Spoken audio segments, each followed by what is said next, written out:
Hello everyone, welcome back to our YouTube channel funny pumpkins. ఈరోజు నేను వంకాయ నిల్వ పచ్చడి చూపించబోతున్నాను. నేను 1 kg వంకాయలతో నిల్వ పచ్చడి చూపించబోతున్నాను. వంకాయలు నేను చూపించినట్టుగా పండు రంగులోకి రావాలి, లోపల గింజలు బాగా కట్టాలి. వంకాయల్ని మాత్రం మీరు వాష్ చేసుకోవద్దు, ఎందుకంటే నిల్వ పచ్చడి కాబట్టి చెడిపోతుంది. పొడి బట్టతో శుభ్రంగా తుడుచుకుని ఇలా నేను చూపించినట్టుగా ముక్కలు కోసుకుని అందులోకి 2 టేబుల్ స్పూన్ల ఉప్పు, ఒక చిన్న గ్లాస్ నూనె, ఒక స్పూన్ పసుపు వేసుకుని బాగా మిక్స్ చేసుకోవాలి. వంకాయ ముక్కలకి ఈ 3 బాగా పట్టేలాగా కుదుపుకుని పైనుంచి కిందకి కలుపుకోవాలి.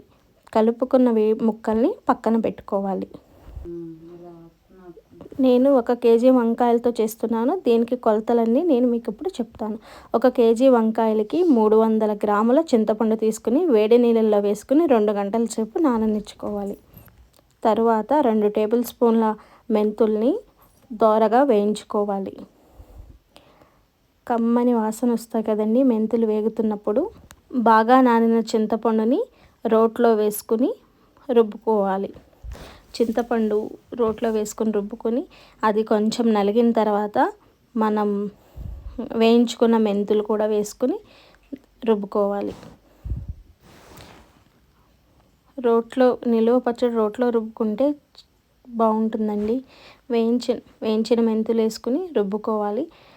అవి కచ్చా పచ్చగా నలిగిన తర్వాత 1 kg వంకాయలకి 300 గ్రాముల చింతపండు తీసుకున్నాం కదా, 100 గ్రాముల కల్లు ఉప్పుని తీసుకోవాలి. ఫస్ట్ మనం వంకాయ ముక్కల్లో 2 టేబుల్ స్పూన్ల సాల్ట్ వేసుకుని మిక్స్ చేసుకున్నాం కాబట్టి ఇది సరిపోతుంది.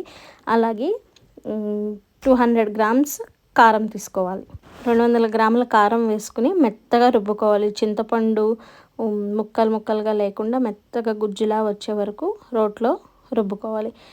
కొంచెం నలిగిన తర్వాత కేజీ వంకాయలకి 1/2 kg వెల్లుల్లిపాయలు శుభ్రంగా పొట్టు తీసుకుని వేసుకొని వాటిని కూడా కచ్చా పచ్చా నలిగేలాగా రుబ్బుకోవాలి. సమ్మర్లో కొత్త చింతపండు, కొత్త కారం ఇవన్నీ వస్తాయి కదండి, అప్పుడే కదా మనం పచ్చళ్ళు పట్టుకునేది. మెత్తగా ఎల్లుల్లిపాయలు కూడా కచ్చా పచ్చాగా నలిగే వరకు మనం రుబ్బుకోవాలి. చూసారా ఎంత ఎర్రగా కనిపిస్తుందో మన పచ్చడి, చూస్తూనే నోరూరిపోతుంది కదా. అలా రుబ్బుకున్న ఆ గుజ్జునంతా మనం ముందుగా ముక్కలుగా పెట్టుకున్న వంకాయల్లో మిక్స్ చేసుకోవాలి. పచ్చడినంతా శుభ్రంగా రోట్లోంచి తీసి మనం ముందుగా వంకాయ ముక్కల్లో ఉప్పు, నూనె, పసుపు వేసి పెట్టుకున్నాం కదా, ఆ ముక్కలు బాగా ఊరుంటాయి. ఇదంతా మన ప్రాసెస్ అయ్యేలోపు అప్పుడు ఈ రుబ్బుకున్న గుజ్జునంతా ఆ ముక్కల్లో వేసుకుని పైనుంచి కిందకి ముక్కలన్నిటికీ పట్టేలాగా బాగా ముక్కలన్నిటికీ పట్టేలాగా మిక్స్ చేసుకోవాలి.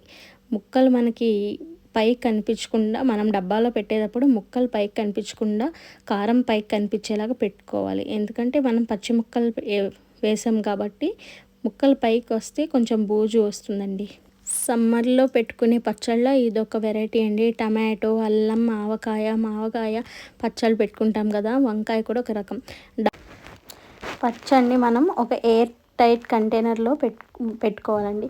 మన వీడియోస్ చాలామంది చూస్తున్నారు కానీ లైక్, సబ్స్క్రైబ్ చేయట్లేదండి. ప్లీజ్ లైక్ అండ్ సబ్స్క్రైబ్ చేయండి. ఇలాంటి కొత్త వెరైటీస్తో మేము ముందుకు వస్తాం. ఎయిర్ టైట్ కంటైనర్లో పెట్టుకొని 3 రోజులు పక్కన పెట్టుకోండి. మీకు పచ్చట్లో నూనె పైకి తేరుతుంది. ఆ తర్వాత మనం మీకు ఎంత కావాలితే అంత పచ్చడిని తీసుకుని తాలింపు పెట్టుకోవాలి. పచ్చడికి మాత్రం ఎలాంటి తడిని తగలనివ్వకండి, ఇది మాత్రం గుర్తుపెట్టుకోండి. మనం పచ్చి వంకాయలతో చేసాం కాబట్టి వంకాయల పైన ఆ కారం అంతా పైకి వచ్చేలాగా పెట్టుకోండి.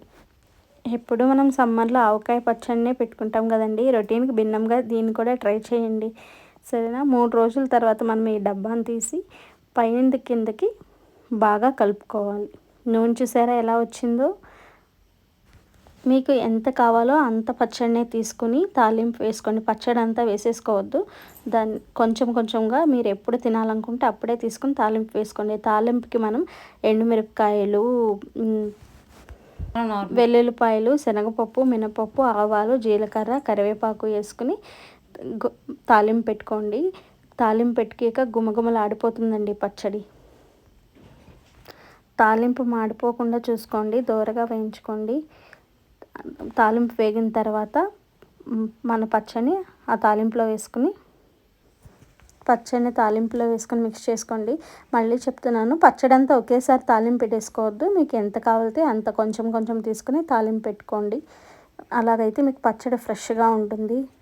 చూసారా మన పచ్చడి ఎంత కలర్ఫుల్గా ఉందో, టేస్ట్ కూడా అంతే ఎమ్మెగా ఉంటుంది. Thank you, bye.